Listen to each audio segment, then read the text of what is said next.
the betting, the not so much anymore, is more down to my own fault. I need to get studying again to get the edge back. But yeah, it's a great product. I love the exchange. It's really, in my opinion, one of the better bookmakers, if not the best bookmaker out there.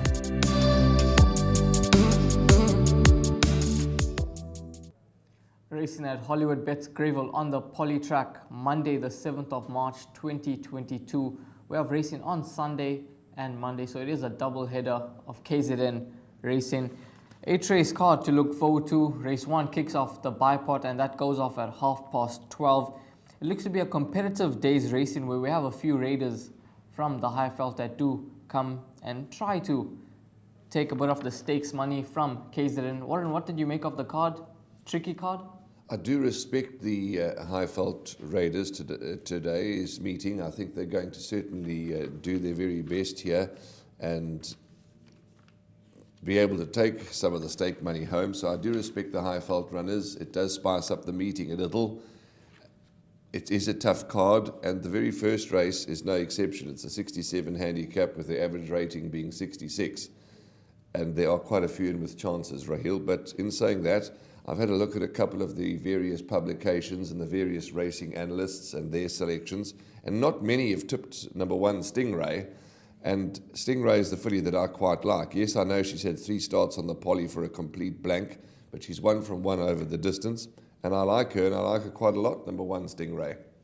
I think Stingray's got a bit to do on the Poly Track. As you mentioned, she's had 3 rounds on the surface for 3 blanks. She's a lot better down the Scottsville straight.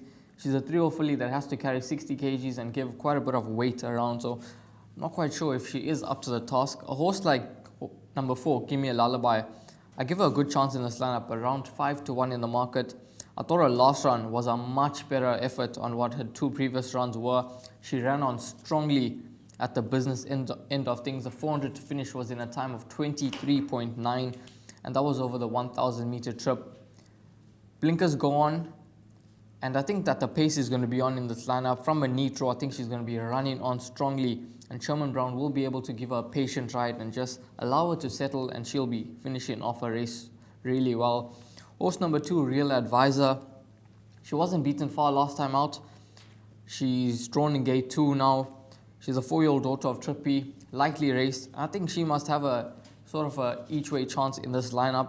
So those would be the top 2 that I do play around in the first leg of the bipod. How many horses would you possibly include here, Warren? I'm just going to put the 2 horses in my bipod, Raheel. I do like 2 Real Advisor, as you've just alluded to her chances, the Trippy filly. She's never too far off the action. She brings some Cape Town and Port Elizabeth form into the race.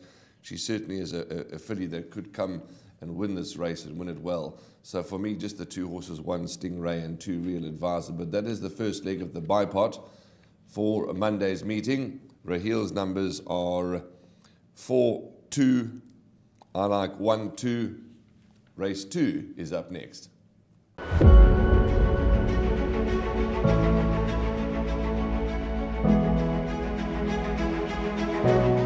It's Donovan Everett from Cape Racing, and I'd just like to say it's an absolute pleasure to be involved with Intrabet and Cape Breeders in this golf day today here at Pearl Valley. It's fantastic for the industry to see all the relevant stakeholders coming down and having a good time and networking, and it's exactly what the industry needs right now in terms of moving forward and recreating some positivity to take us forward into the next year.